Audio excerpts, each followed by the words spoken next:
Good evening, everyone, and welcome to the Board of Education business meeting. I point out the exits are behind the audience that way, and then behind us also for emergency exits if need be. I'd ask you all to please stand for the Pledge of Allegiance.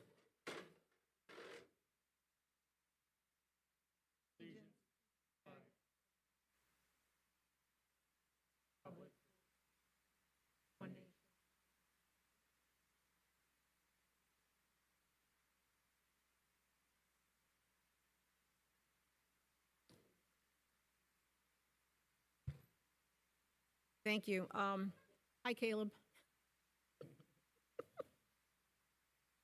Okay, at this time, the first order of business would be opportunity for public comments.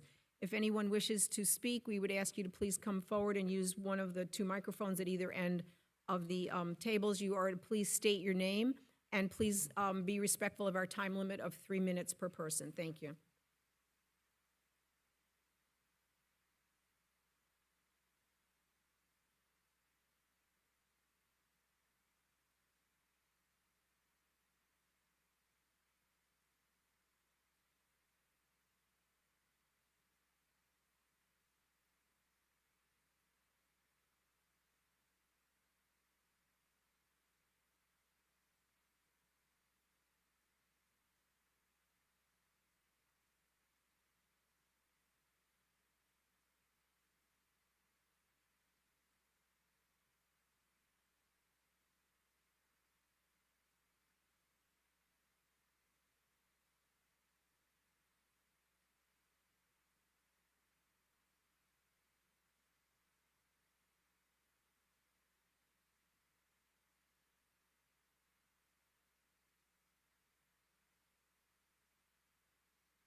Ms. Panzanero, please wrap it up.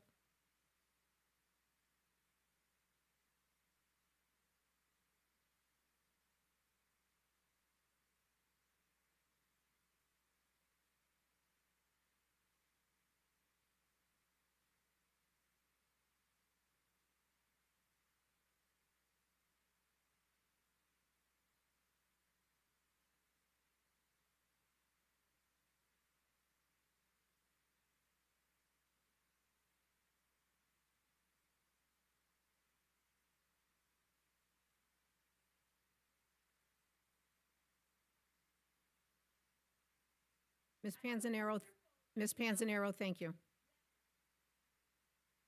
That's fine, thank you.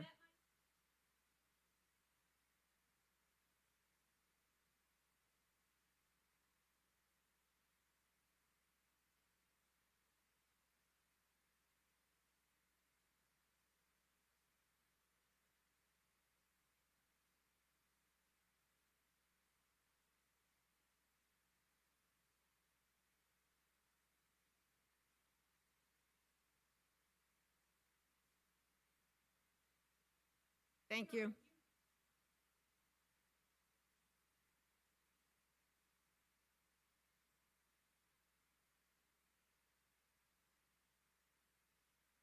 Thank you very much.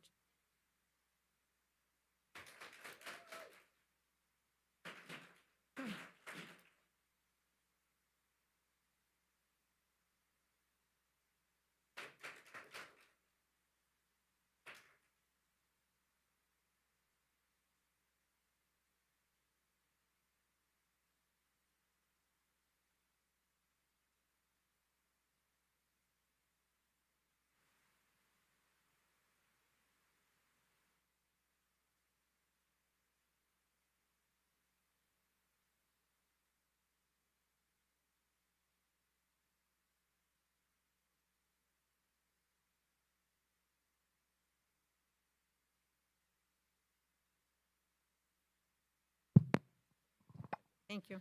Hi, good evening. I'll probably make this pretty quick. My name is Tom Aspinwall. I have 3 children in the district, a 7th grader and 2 kindergartners. As we all know, the district has imposed a mask mandate indoors for students and teachers and administration. Last week, it was basically 70 to 80 degrees and sunny out every day. But my 5-year-olds were playing tag in a gymnasium for phys ed class. What I would ask is that we encourage classes, when possible, weather permitting, to get outside. Just very simple, tag, whatever it is. If we can go outside for recess, the kids can go outside for phys ed. I think it's a very practical solution to getting these masks off the kids for a little while and afford them their right to breathe freely and enjoy physical activity. I think that's core to physical education, is health, freely breathing, fresh air. So I would just reiterate, if we can urge everyone, whether it's phys ed, I know some of my children's teachers have taken them outside for regular activities, classroom teachers. I love that. I love to see it. And I would just encourage that more and more. If we can do that, I think that gets us back on our path to a little bit of normalcy so these kids can interact with each other, play, tag each other, and not feel like they're infecting each other and just enjoying their time together and having some fun. So that's all I would ask tonight. If I have any time left, happy to yield back to anyone that wants That's my fine. time, Thank if that's you. possible. Thank you very much for sharing. Thank you.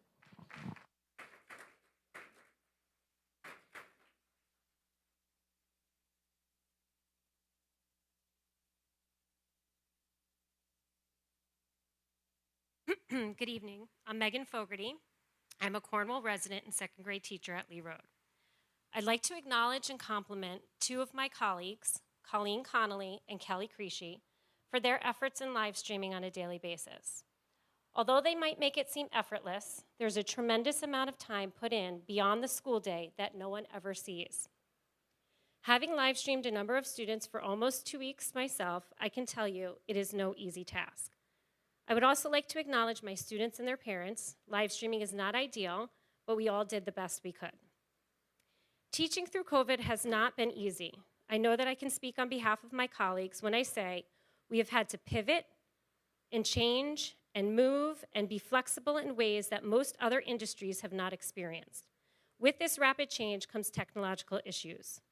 On numerous days, we may receive notification that students can't join the Google Meet and therefore miss lessons. On other occasions, a student might be unable to hear anything a teacher is saying after multiple attempts to troubleshoot. Responses from remote learners are often delayed. There are students who are uncomfortable with remote learning and would rather complete assignments offline. Although materials were gathered, work was sent home, and students attended live stream lessons, many times the work came back not completed.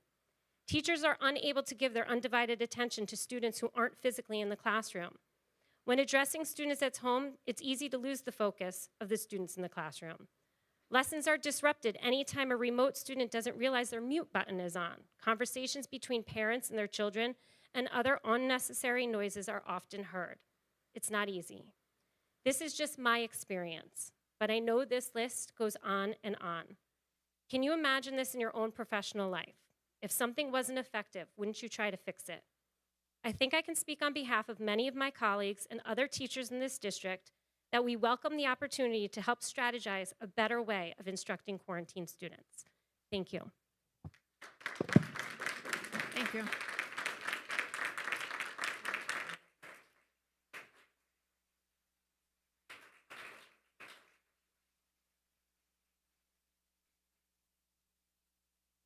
Okay, next we're going to move on to reports. And we will start with Caleb. So thank you so much for being with us. John Germain was not able to be with us this evening. Caleb is going to graciously cover all the reports. Take a breath if you have to. And John is out at he's out of town at a game. So you'll need the microphone, Caleb. Whichever one you want to use is fine. Yeah, Johnny has a soccer game today, and they're getting closer and closer to like division finals and such, so the games have become more important. And he said he couldn't just miss it. So you're gonna hear my voice for the next, I don't know, few minutes as I read through all these different reports. So I'm gonna start with COH. During the first week of October, the PTO hosted their first in-person Scholastic Book Fair since COVID started. It was a huge success, mostly because of the wonderful volunteers that the PTO provided. The children had a great time picking out books, and it felt like we were making strides to get back to normal, which of course is the goal moving forward. During the week of October 12th, each class had a chance to visit Storm King Engine Company number 2 to celebrate the Fire Prevention Week. Children learned about fire safety and had a chance to see all the different fire engines. Thank you to Charlie Quinn and Fire Chief Mike Trainer for helping us make this happen. COH will be celebrating Unity Day on October 20th. Unity Day promotes kindness, acceptance, and inclusion. Students should wear orange, or will end up wearing orange to show unity and to send a message that no child should ever experience bullying. Also, October 22nd is Readable T-shirt Day at COH. Students and staff are encouraged to wear a t-shirt that can be read by others. The students really enjoy this particular Spirit Day, and in addition, the PTO is set to host their annual Spooktacular coming soon. COH will celebrate Red Ribbon Week from October 25th to 29th. Each day will have a different theme that encourages students to live a healthy lifestyle. This week will culminate with an annual Halloween parade beginning at 2 p.m. on October 19th, all students of which are invited. And students also have the Monday after Halloween off, so that is definitely something that they will appreciate. So next we're gonna move to Willow Avenue, which is just over there. Willow Avenue was excited to have the first Friday morning open in person 2 weeks ago. It was wonderful to gather all the students together outside. So I forgot to preface this. This is from Mrs. Buchholz, the principal of Willow Avenue. It was wonderful to gather all the students together outside to celebrate our September Principal Award winners, talk about Character Trait of the Month, respect, and dance to our Willow Wiggle. Students in kindergarten traveled to Sans Orchard to learn about and count with apples. Our third graders visited Black Rock to collect data for their annual acorn study. The students experienced being scientists in the forest. On October 14th, our fourth graders took a trip to the Hudson River to participate in a statewide scientific study of the river. Both classes had fun performing many hands-on scientific activities, which included checking the pH, working on turbidity tube, charting the tides, and observing weather conditions with water temperatures. Last week, we celebrated our Kindness Award winners for the month who continue to sprinkle kindness around Willow like confetti. And our School Spirit Committee has turned Fridays into School Spirit Days at Willow. We have worn our favorite colors, our favorite team jerseys, and gone pink. Next Friday, we are showing our Cornwall pride and going green. That was a letter from the principal, Mrs. Buchholz. And finally, to the last elementary school, we're going to be looking at Cornwall Elementary School, this one. Now that we have settled back into school, we've been able to bring back our Popcorn Fridays. Our students have gone on some fun field trips and have also been introduced to Friday Spirit Days. Every Friday, we encourage our students and staff members to show Cornwall Dragon pride by wearing their best spirit wear. Our PTO also had our Welcome Back Carnival this past month. The carnival included many fun activities like basketball, a bounty house, Olympic theme activities, and everyone's favorite, Dunca's staff member. Thank you to Mr. Germain, Mrs. Duffy, and Mr. Schofield for volunteering to get dunked.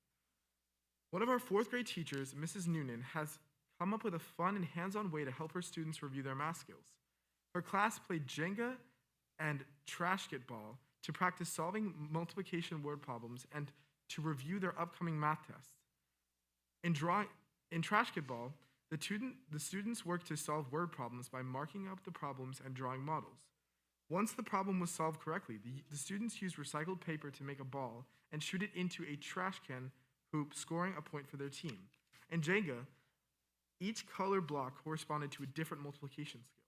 Students worked to answer the questions, check with their answers with the group, and move the Jenga piece. The students were happy to solve word problems, were engaged throughout the review, and had a blast practicing for the Chapter 2 test in a hands-on way. To support our students' social and emotional needs, Mrs. Creasy made an affirmation station outside her kindergarten class. Each day, the students look in the mirror, say something positive and kind about themselves, and then enter the classroom with a positive start to their day. The kindergarten classes also took a trip to Lawrence Farms this past week.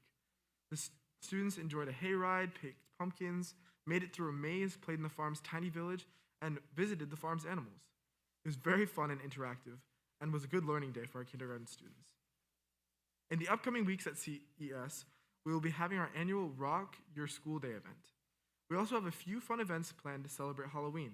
Our PTO has gotten together for a class pumpkin decoration contest. They will also be handed out boo-grams to the students, which will consist of a Rice Krispie treat, a bookmark, and hosting Halloween happenings for the district's fourth graders. We look forward to hosting more fun-filled activities this year. That's on with the 3 elementary schools, and now there's a letter from the middle school. CCMS clubs and activities are back in full swing as we are excited to report that this is our most attended season ever.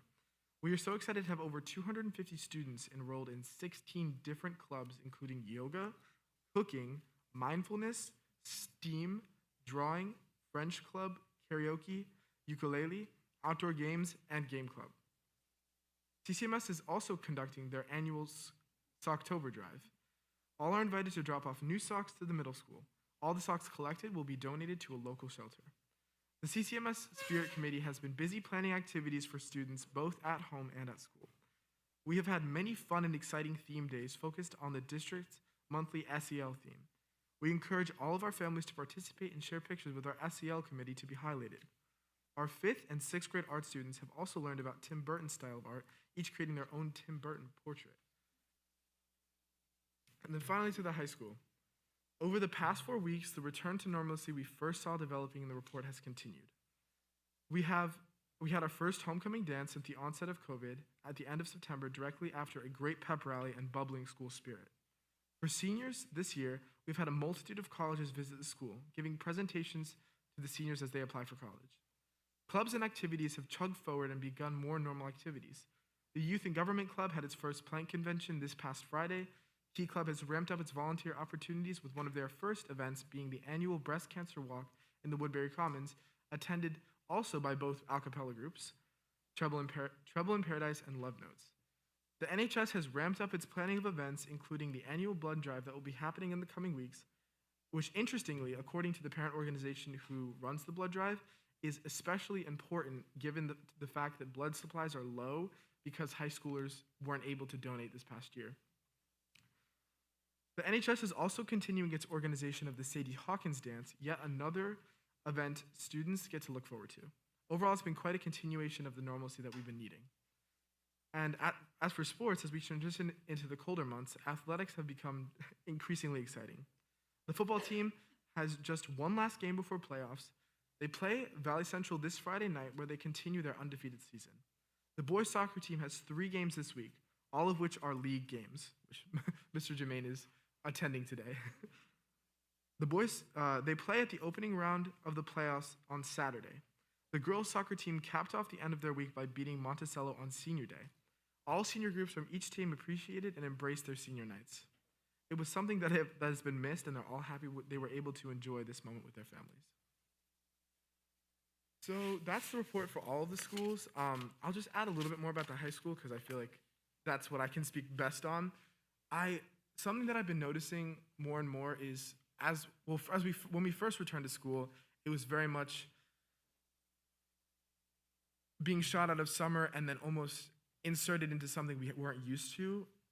And I feel like as we've begun to continue getting used to the processes that are set up and the protocols, it just feels like a normal school year. Like masks are a part of our day. I know we've had some problems with masks, but nothing crazy. And students it's just a normal year. We're using the outside. Lunchrooms are as they always were. The hallways bustle with the same energy that they did before. So that's really what I can say about the high school. It's definitely been just a continued movement towards normalcy. I know that word is one that we love to address when we're talking about this type of thing. So yeah, I feel like that's the extent of my comments. Thank you so much, Caleb. Okay, we're going to move on to committee reports. John, you have anything to report? And I do want to ask, have you gotten the audit minutes to Linda, because that was from the 1st of October that needs to get in? Oh, yeah, we'll get those too. Yeah, Linda. please quickly so Yeah. that they can get posted for public bet. view. Thank you. So the only update I have for the audit committee, just a repeat of what we said and is in the minutes from this board meeting, or last board meeting, which was we meet on the 28th of October. I think Terry sent out invites all the members at 7 o'clock. Came to my attention that there may be a conflict, at least with one of the committee members. I think the facilities committee last week scheduled a meeting on top, but say again?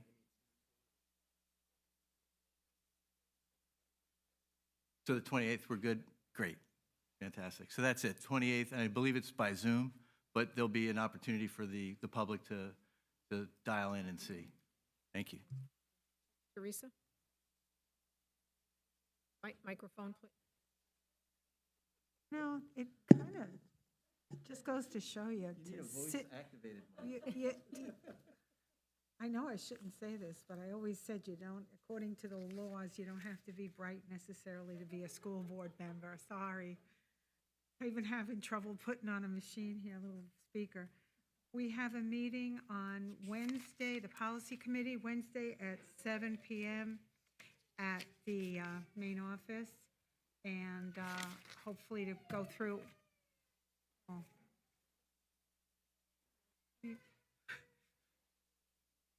In the baby's defense, I feel the same way about policy committee meetings. Smartest person in the room just left. Anyway, we have quite a few policies to go through, and Terry has provided them, and we have them to review before we go in. So that's for that. Yeah. Brendan? So the Communication Committee has a meeting this Thursday, the 21st, at 7 p.m., either in this room or across the hall, depending on Drama Club, which Larry Berger is a big supporter of. We will be discussing our outreach meetings, which will be taking place throughout November and into December with various community groups. So the members will come ready to discuss not only which groups we will be meeting with, but formulate a schedule. So that's one action item coming out of that. And then just other activities that we've been up to. We have the survey getting printed, and big thank you to Harvey for working with the post office to arrange that being mailed out, which will be done shortly. So people can start looking for that in their mailbox. And we have a portion of the website is dedicated now to the capital project. Don't rush there yet. There's nothing there. There will be over the next couple of days, but that will be part of the general rollout that we do. And then our next item will be scheduling the district board forums for November. I know we've put out some preliminary dates, but actually, making them hard dates and starting to get that out to the public as well. A lot going on and a lot more to come. Yep.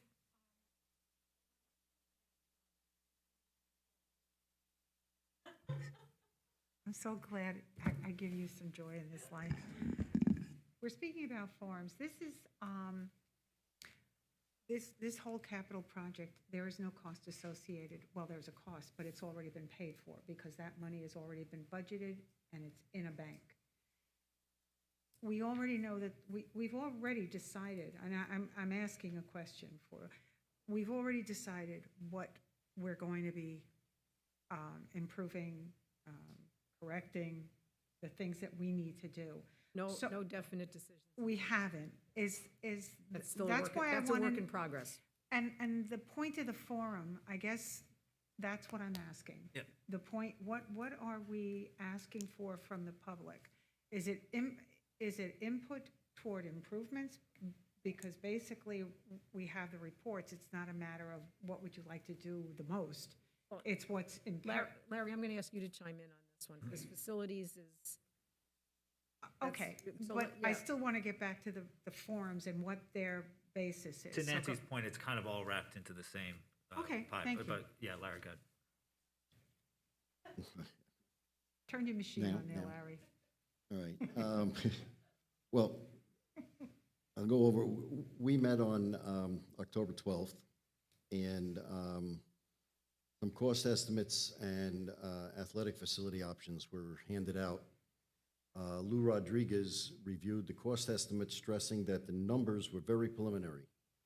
And in order to get more accurate numbers, the committee will have to identify the non-variables, as you had mentioned, a roof, a bathroom, those kinds of things. They still have to be identified. So those would be, excuse me, Larry, those are what we're talking about, basically, you own a home, I have to do this. Right, and the committee, starting at our next meeting, is actually, we're going to be addressing the needs of the individual buildings over the next series of meetings to actually identify which ones are the oh my gods and which ones, there's nothing on the list that wouldn't it be nice if. No, I understand. You know, This, we do but- have a approximately $20 million to work with. And we've got to put into that 20 million, this, you know. So the- Sounds the- like a the lot, committee- but it's not. The committee is still working on that. Okay, We, Tetra Tech explained there were 4 possible options for athletic facilities, and there may be more, but they just presented 4. And the committee requested a cost breakdown in order to, you know, compare apples to apples. We did decide that over the next 5, you know, we decided on the next 5 meeting dates. Our next meeting is the 26th of October, and then every other week after that. We've got the next 5 meetings lined up by the end, and in the meantime, Brendan is getting his information that will be fed back to us. Our next meeting is the 26th, and it'll be held in this building in the gym at 6:30. well, I guess that does lead me back, though, to my original question, as far as the forums themselves, because having gone through building projects, it's not a matter of, no disrespect for the taxpayer, but it's a matter of what's necessary for our buildings. None of the things on these lists are going to be things that are wish lists. It's things that we need. So it's going to be a matter of prioritizing, I would assume. Yeah, so right now, just to give you a back of the envelope math, we have identified $50 million worth of needs for a $20 million bond. So if we identify $20 million, then you're right, there's not really much to ask. But there are more needs than there are slots that we can actually fill. So then it becomes a question of priorities. And when it comes to, a bond that has to pass a public vote, we want to understand where the public's priorities are prior to even voting as a board to see what that bond would be. And I think that's where in a perfect world, it would be wonderful to say, what do you want? And then you go to different stakeholders. You go to sports, but you just said it. We're talking about $50 million that we need in improvements with a $20 million budget. So I don't know how much we want the public to think that they have input on the actual projects. Again, these are. Well, if you look at it this way, they're all needs. So there's no combination of needs that aren't addressing needs. If we had $20 million in needs and $30 million in wants, and we ask people, all right, it's up to you. How would you piece it together? Then I would say, yes, you're going to get a lot of wants over needs, but they're all needs. But also, we need to remember that the things that have been identified, they're going to be prioritized as well. So some things will have, I'll number them. Let's say they're priority 1, and some might be stuff that needs to be done, but we know we can wait. And so at that point, that's where we could start, we ask the community again, can we build up another capital fund? And that's Yeah, the so second that's- part of that. I just think it's important because this is a different kind of a project than what I've experienced, because we're not going out to the public and saying, we need $20 million and we're raising taxes. We're not. So I want to make sure going in that people understand that this is not a wish list. This is prioritizing things like chillers and roofs and building structural And needs. that's how we would frame, we're not going to go to the public and, have an unlimited number of options. Part of this is, in my view, explaining just what you're talking about, that these are Okay, great. within needs, and then, but also nobody's saying that, we're going to take the survey and, just write it off, sign a resolution as a board based solely on survey results. Clearly, this is one factor that we're going to consider of several, so. Okay, Okay, thank you, Brenda. thank you. Nancy, can I just piggyback up on that? And I don't mean to turn this into like a working session, because I know today's meeting is supposed to be the monthly meeting, right? But I've heard some things, and I'm not sure I'm read in on them. The one thing I heard is, we've already decided we have a budget. I don't remember the board. No, I'm going to ask Actually- Harvey, I'm going to ask Harvey to explain that, but also But- what I would also suggest is, Larry has gotten the minutes from the facilities meetings out pretty quickly, and those are up for everybody to see, so that would explain. But Harvey, could you please explain when we talk about 20 million, where does that come No, from? And- I don't need to know. I think I Oh, do know. No, let My him, question is, that was a good question, so let him explain that, so but- everybody would know. But my real question is, and when I'm done, Harvey, maybe for the benefit of the public to talk about it, but my question is, when did we decide that was the budget? I don't think we've had that discussion, as a board at least. Maybe the different committees have had those discussions and have come up with a We'll financing let plan. Terry explain that then. But my understanding, and again, maybe I haven't been privy to all the conversations, is that we haven't had a discussion of the financing at the board level. Teresa, could we let Terry answer that, please? Yeah, we will, but wait a minute. What we did discuss was the fact that we have money banked of 5 million, and then with the state aid, and it's a roundabout number we're coming in with what matching aid is. That was discussed, but let Harvey, I agree that was an element of discussion, but it wasn't a position of action yet, right? it isn't now. We're Exactly. talking in, So, we're not, so when I hear someone saying that, hey, we have a budget, and so if we don't have enough money in that budget, but we have $21 million worth of critical needs that need to be addressed, we're not going to find that extra $1 million.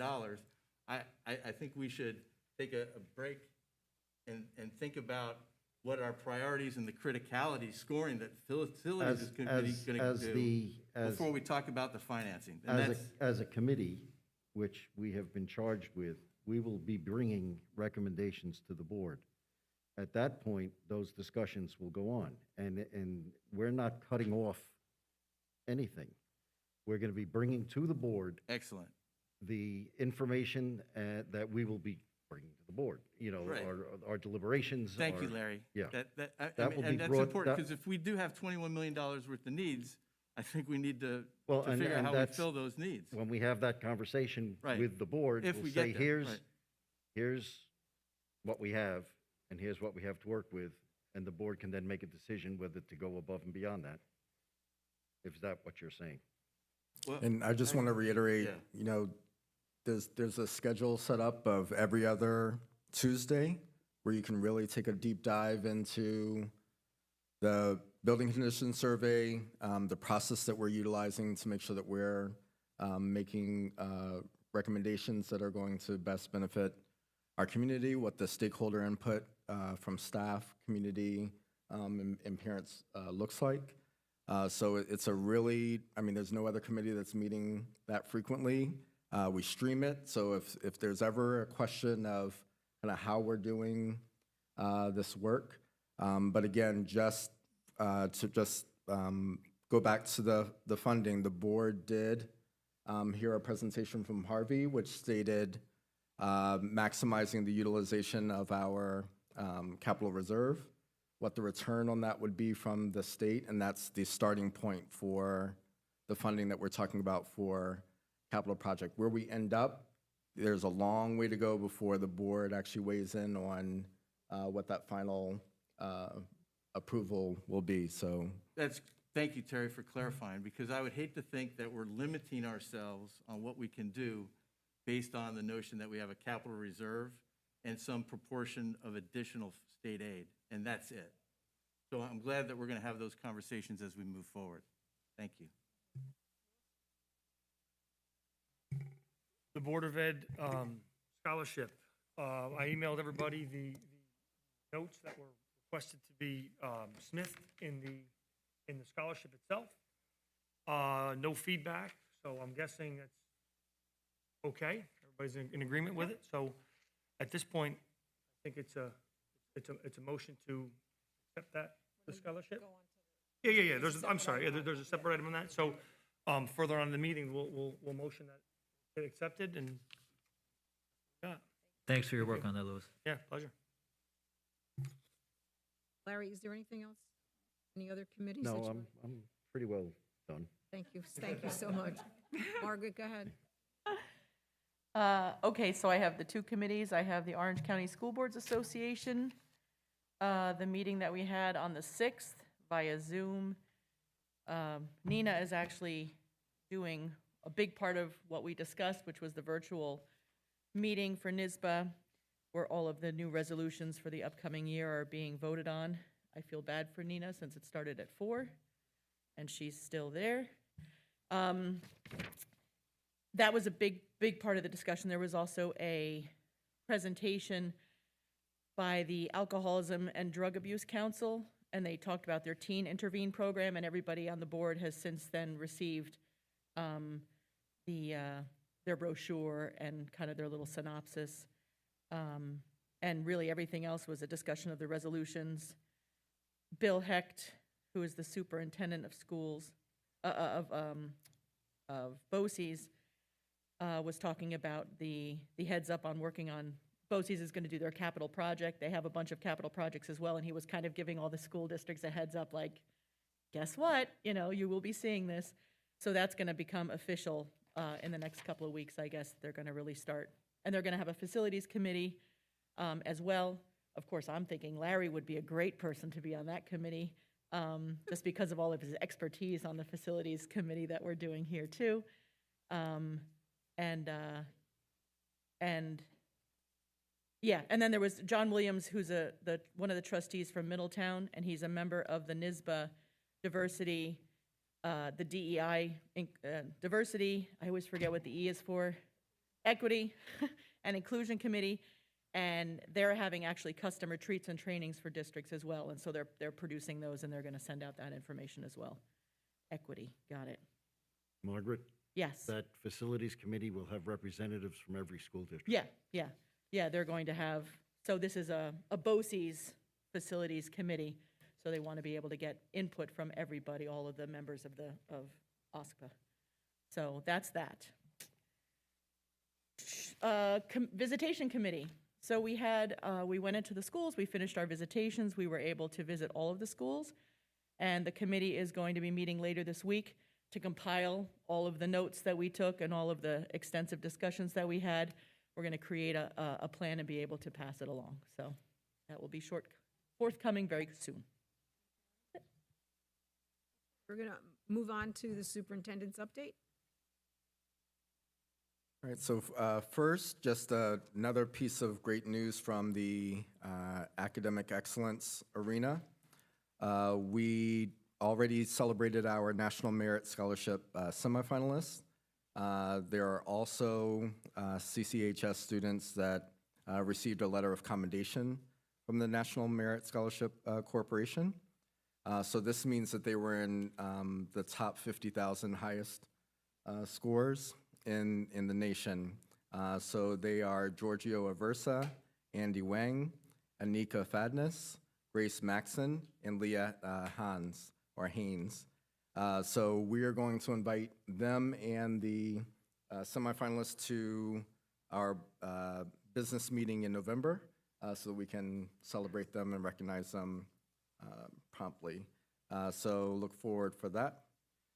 And last but certainly not least, the New York School Boards Association is celebrating School Board Recognition Week. So I just wanted to take a moment to thank our board for your commitment and dedication to our Cornwall community. Folks easily forget that you volunteer for this important role. You all have lives outside of these four walls, so I just, from the bottom of my heart, appreciate each and every one of you and what you do for our Cornwall family. So thank you, thank you, thank you. There's a small token of our appreciation on your tables in front of you, but sincerely thank you from our team for all that you do. That's it. Okay, just a couple of things to share. Obviously, there's an awful lot of committee work going on, and I thank each and every one on the board, everyone who's here, our two members that are not with us this evening, and Nina may be showing up late. Nina is, as Margaret said, she's our New York State School Boards Association rep today. It is a virtual meeting. It did start at 4 o'clock, and they had many, many resolutions to go over. She did share with me she was finding it very interesting, which is good, and I do thank her for taking the time to represent this district at the New York State School Boards Association conference. If she was done early enough, she was going to head over, but we'll see how that goes. And we're still waiting to receive information from the Orange County Department of Health regarding funds to be distributed via BOCES to each district to assist with testing as needed for staff. So I don't know really what's going on with them, but they haven't let us know anything. So, and just it's exciting to hear. Thank you, Caleb, and it's exciting to hear all the wonderful things that are going on in this district. So thank you very much for that. All right, we're going to move on to the consent agenda. Use of the consent agenda permits the Board of Education to make more effective use of its time by adopting a single motion to cover those relatively routine matters which are included. Does anyone on the board at this time wish to pull out an item? Okay, so it is recommended that the Board of Education approve the following consent agenda items as submitted by the Superintendent of Schools, items 2 through 7. Do I have a motion? And a second? Second. All in favor? Aye. Aye. Opposed? Abstentions? Okay, motion carried. Thank you. And we'll move on to new business, non-consent items. We have the scholarship resolution. Resolved upon the recommendation of the Superintendent of Schools, the Board of Education does hereby establish a Board of Ed member-funded scholarship. Do I have a motion? And a second? Second. And discussion? Discussion. As a point of clarity, we're going to get checks to Harvey. Anybody opposed to funding this now as opposed to a later date? What's Harvey going to do with it if we give it to him now? That's my only question. I brought up a point where if it's not needed now, why would we give it to him? Because it's just collect dust. The intent would be to have a fund sitting there, waiting for the student when they get there. So if we remember, just hang on a second, John, if we remember, Margaret was looking into different ways through the foundation, and so we're waiting on that. If anybody does not wish to give their donation into Harvey at this point in time, that's fine, but at least it starts to establish the fund, and then once we get some information, if we are able to use the community foundation, then we would have that available immediately to move over to them. And again, that's optional. If someone would rather not do that at this point in time, that's up to them. And then I think it's fine if people would like to, and then if that's what someone would like to do, like I would like to do that. So if Harvey could get information out to the board, how we write the check or whatever we're doing, then that would be good, and whoever would like to do that at this point is welcome to do that. That's my discussion. Sorry. So, and Nancy, thank you for that. Just to clarify, the Orange County, Community Foundation of Orange and Sullivan. is that currently an approved investment Yes. fiduciary for the school district right now? Oh, I don't know about for the school district, but I know there are a number of scholarships and things from Yeah. the entire community, Yeah, the yeah. county My, that my uses my those. point is, my They're concern really legit. is only for the board. Like, we have a number of fiduciaries that is board approved. I think of our banks, I think of New York Class. Harvey, is this entity already approved, or are we gonna have to go through that No, process? it's not, but it doesn't need to be because this is not district funds. It's a scholarship that's being, we're really just a custodian of it. It's not district funds. It's a board scholarship that's being set up by individuals so they can decide. Okay, so I'd like to take this off the line and talk more about it, because if we're giving the money to Harvey, who's a district employee, that sounds like it's district. Well, it's not going to Harvey, No, it's it's going not. to the district. Right. Well, I'm just putting. no, but he's saying it's not district funds, but I mean, it's gonna be safeguarded by the district. Right, it goes into Right. a special fund. Right, and It doesn't go in the general it's not fund. going to a currently approved entity, right? It's gonna, possibly it's gonna go to this new entity that would probably have to be approved by We the would approve board, it, yep. right? Mhm.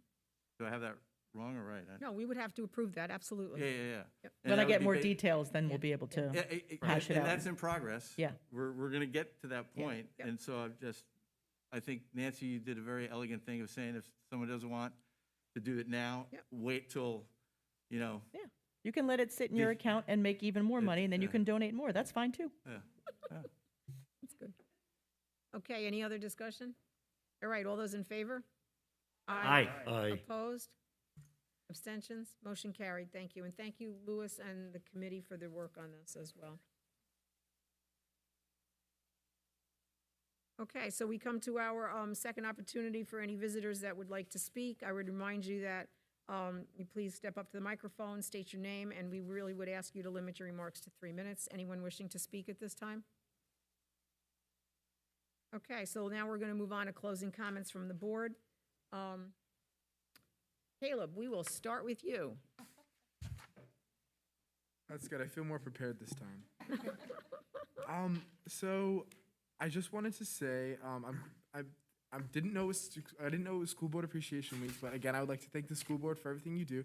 And it is true. I mean, you don't really think about the fact that the school board meets twice a month, and always has and has committees all the time, and you don't realize that you all run for this position and are volunteers, are not paid, and you're here for the benefit of the student and the community. So thank you to all the school board members for your work. And the only questions that I have would be for you, Mr. Eugenio, about the scholarship. When will information about this come out, and where can I send people if they're interested in applying? Do you know yet, or is that not? It's probably not published via the guidance office just yet, because it just got approved tonight. But when those notes go to Mr. DeBold, he'll put it where you find scholarships. It's online, it's in his office. Okay, yeah. So I do know there's a list of scholarships. I didn't know if that's where it was specifically going, if it was gonna be somewhere else. This will live there. It's done online. So Okay, I will let people know. And then my final question, it's kind of an extension of a question I had for you last time, Mr. Dade. I know we're supposed to be getting Chromebooks. Do you know if if there was a delay in the timeline? I know that the juniors got them. I was just asking for seniors. Yeah. So they're coming. So 11th grade just got them, and I believe by the end of this week, he just walked out. By the end of this week, you guys should be pretty well set into early next week. Okay, all right. Okay. That's awesome. I wasn't sure because I had people asking and I didn't know, so I thought I Yeah, might no, ask. that's okay. And just to piggyback on your other question, you know how you see on the daily announcements the scholarships? Yeah. That's where it'll It'll eventually end be. up on that list? Yep. Okay. Yep. All right, I think that's the extent of my closing comments. Thank you guys so much. John? Good job, Caleb. Thanks. So, many thanks to all my fellow colleagues here on the board. I mean, a lot of work going on this year. And as Caleb said earlier, he used the term normalcy. We're getting back to normalcy, and it's good that we're tackling some things that need to be tackled. So My hat's off to everyone with the time commitment that everyone's making to make it all work. And knock on wood, it will work when we get to the end of the trail there. In Caleb's remarks, he talked about a lot of the extension of the classroom activities that are going on, especially at the middle school.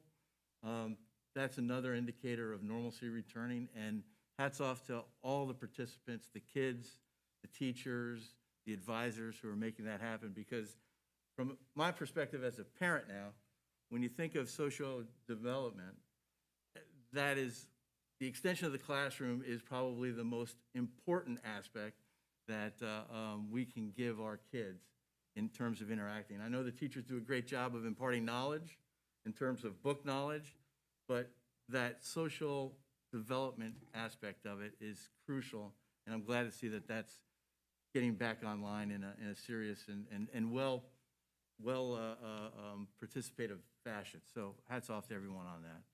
And fall season continues for some of our high-quality teams. Good luck as they pursue championships again this year. And for the teams that competed that are not moving forward, thank you for representing the district in such a fine manner. I left it on. Just easier that way. I was very glad to hear about the high school. And I think every grade level and every building, it faces different challenges, obviously. That is something as we go along we discover. And a goal would be obviously to have that normalcy everywhere going forward. It's a goal. And as far as I think, I was talking to some people, and they don't have children in school, and I was telling them about our project. And I think it's really important to also reach out to those people that normally we wouldn't reach out to. And a lot of those people are people that have been around a while. They may be retirees, and I think it's so important that we do reach out to them. I don't know if there's any type of a budget that is in, like, a board budget that you have put aside for mailings or anything like that. But I'm really hoping that we can reach out to make sure that people understand that this is something that will really benefit everyone and be extremely, not a tax impact. So you need some old people's names, I'll get them for you. They're all friends of mine. So I know where they congregate too. So thank you. So first, thank you to everybody who spoke tonight and shared your concerns or views. We're always listening. To answer a question that Teresa just shared, we actually the survey that we're sending out is going to every address in the district, and it was for that exact reason, because a lot of people do get overlooked, and just because they're not in that database, and that's a kind of a guiding principle moving forward. And yeah, for School Board Appreciation Week, just know that I appreciate all of you. So whenever I think to myself, God, this is crazy, what am I doing? I'm only consoled by the fact that 8 other people are just as crazy. So maybe if you guys looked at me and said, you are crazy, I would wise up. But you haven't done that yet, so here we are. And that's it. Brendan, you are crazy. How's that? Good? But in a good way. Yeah, I thanks to everybody. It's nice to hear everything getting, back to our new normal.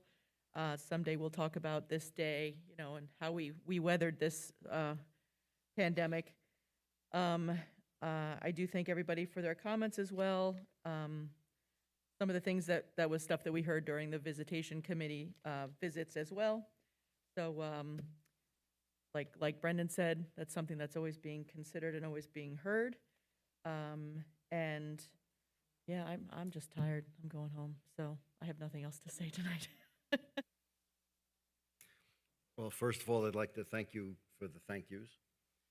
I went to a soccer game last Friday out at the high school, and then had to run real quick down to the middle school to watch the football game. I missed the first 2 minutes of the game, and as I'm walking up to the field, I'm hearing that we had a touchdown. So it's that kind of a season for us. And it's really, it's what I find that it was great to see the fan support, both at the high school and here at the middle school, and the enthusiasm. It was just nice to see. It was nice to have it go back again.